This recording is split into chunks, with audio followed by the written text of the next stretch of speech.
आज मैं आपसे एक ऐसी चीज के बारे में बात करने वाला हूं जो लगभग हर भक्त के गले में दिखाई देती है, लेकिन उसके पीछे का असली रहस्य बहुत कम लोगों को पता होता है। आपने देखा होगा कि बहुत से साधु संत और भक्त अपने गले में तुलसी की माला पहनते हैं और माथे पर तिलक लगाते हैं। लेकिन क्या आपने कभी सोचा है कि तुलसी की माला आखिर क्यों पहनी जाती है? क्या यह सिर्फ एक परंपरा है या इसके पीछे कोई बहुत बड़ा आध्यात्मिक रहस्य और चमत्कार छिपा हुआ है? आज की इस कथा में हम जानेंगे कि तुलसी की इतनी महिमा क्यों बताई गई है और क्यों हर संत अपने गले में तुलसी की कंठी अवश्य धारण करता है। हम गले में तुलसी पहनते हैं, तुलसी क्यों लगाते हैं, माथे पर तिलक क्यों लगाते हैं, कितने लोगों को पता है? आपको पता है कि तुलसी क्यों पहनते हैं? देखो, गले में हीरे की, चांदी की, सोने की माला पहनो या मत पहनो, वो तो दुनिया को दिखाने के लिए होती है।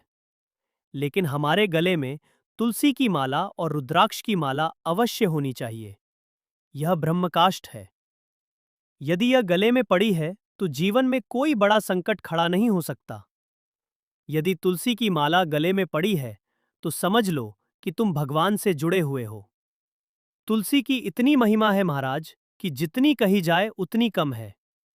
सभी साधु संत अपने गले में तुलसी की माला डालकर ही रहते हैं, चाहे वो सोना चांदी पहने या ना पहने, लेकिन तुलसी आपको उनके गले में अवश्य मिलेगी।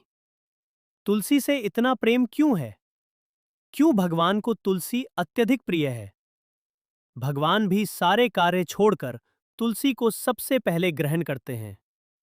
हमारे यहाँ कहा जाता है कि जब व्यक्ति मर जाता है तो उसको गयाजी में जाकर पिंड दान दिया जाता है। आटे के पिंड बनाए जाते हैं और पंडित जी पिंड दान का कार्य करवाते हैं। तब हम तुलसी पत्र रखकर पिंड दान करते हैं। लेकिन ऐसा सोचकर कभी मत मरना कि हम मरेंगे तो हमारे पीछे वाले हमें गयाजी ले जाकर पिंड दान करेंगे। आज की संतान ऐसी नहीं है महाराज। न लोगों के पास इतना समय है, न फुर्सत। तो क्या करें? कहा गया है, जीते जी पिंड दान करके मरना। अब आप कहेंगे कि जीते जी पिंड दान कैसे करें? तो अपने गले में तुलसी की माला पहन लो और इस जीते जागते शरीर को भगवान को समर्पित कर दो। कह दो, प्रभु, आज से मैं आपका हुआ या आपकी हुई। जब भगवान के भोग में तुलसी पड़ जाती है तो भगवान उसका तिरस्कार नहीं कर सकते। उसी प्रकार जिसके गले में तुलसी की कंठी पड़ गई उसे भगवान को स्वीकार करना ही पड़ता है। यही तुलसी की शक्ति है, यही उसका प्रभाव है। जो नित्य भगवान का चरणामृत तुलसी के साथ ग्रहण करता है वह भगवान कृष्ण को अत्यंत प्रिय हो जाता है। तुलसी की इतनी महिमा है कि यदि गले में तुलसी की माला है तो मानो आपको सभी तीर्थों में स्नान का फल मिल जाता है।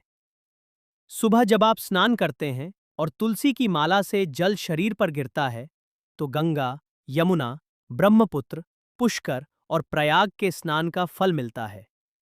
और यदि किसी कारण मृत्यु भी हो जाए तो उस व्यक्ति को यमलोक का दर्शन नहीं होता, वह सीधे भगवान के धाम को जाता है। राजस्थान की एक सत्य घटना बताई जाती है। एक मुस्लिम व्यक्ति को किसी ठाकुर साहब ने गले में तुलसी की माला पहने देखा। उन्हें बड़ा आश्चर्य हुआ कि यह हमारे धर्म का भी नहीं है, फिर भी तुलसी पहने हुए है। उन्होंने पूछा, भाई तुम तुलसी क्यों पहनते हो? उसने कहा, जब से मैंने इसका चमत्कार देखा तब से पहनना शुरू कर दिया। उसने बताया कि एक दिन वह जंगल के रास्ते जा रहा था। तभी उसने दो विशाल और भयावह लोगों को देखा। उन्होंने कहा, डरो मत, हम यमराज के दूत हैं। उन्होंने बताया कि थोड़ी देर में एक किसान आएगा और उसके बैल से उसकी मृत्यु होने वाली है। थोड़ी देर में वही घटना घट गई।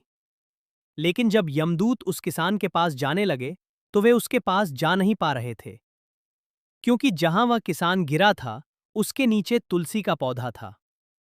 उन्होंने कहा, अब हम इसे नहीं ले जा सकते क्योंकि यहां विष्णु दूत आ चुके हैं। यह घटना देखकर उस मुस्लिम व्यक्ति ने उसी दिन से अपने गले में तुलसी की माला पहन ली। यह तो कलयुग की घटना है। हमारे शास्त्र तो यहाँ तक कहते हैं कि यदि गले में तुलसी है तो व्यक्ति को यमदूतों का दर्शन भी नहीं होता, क्योंकि वह व्यक्ति भगवान को अत्यंत प्रिय हो जाता है। उन्होंने बताया कि थोड़ी देर में एक किसान आएगा और उसके बैल से उसकी मृत्यु होने वाली है। थोड़ी देर में वही घटना घट गई, लेकिन जब यमदूत उस किसान के पास जाने लगे तो वे उसके पास जा नहीं पा रहे थे।